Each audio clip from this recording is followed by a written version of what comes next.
It's originally from Asia, particularly from China, Korea, and eastern part of the previous Soviet Union. It first showed up in Michigan, in the western suburbs of Detroit. Was first recognized in 2002. It had probably been there for 6 years plus before that happened. We had numerous trees that were dead at that point.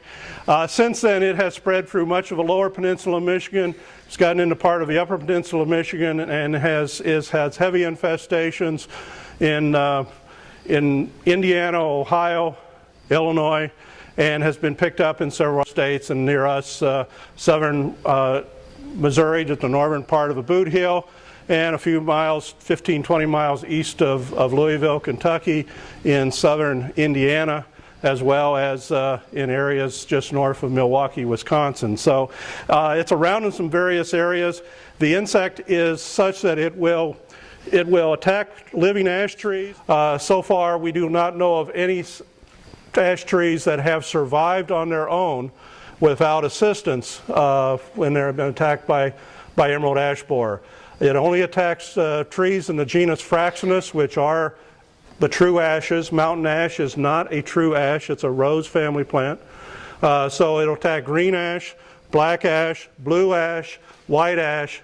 Essentially any of those ash trees it will attack, and essentially the eggs are laid underneath the loose pieces of bark.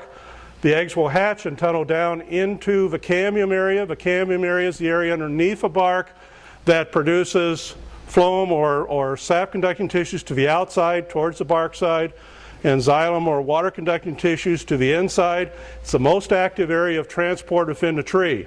If you were the insect larva tunnels, which is a white elongated insect, tunnels down inside through the bark, feeds in the cambium area, will feed throughout the balance of the summer. If those eggs hatch relatively early in the season, in the summer, it will then go ahead and tunnel down as cool temperatures arrive in the fall. It will tunnel down into the sapwood as much as a half an inch and pupate there. It will overwinter as a mature larva, pupating later in the winter or early spring, coming out the following year as an adult beetle. And the insects will come out, and the adult insects will fly about a half a mile generally to other trees. It's typically how far they typically fly.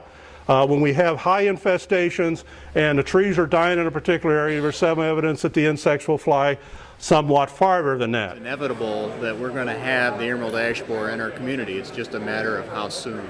So we need to start thinking about managing our ash trees and our ash tree removals now rather than later.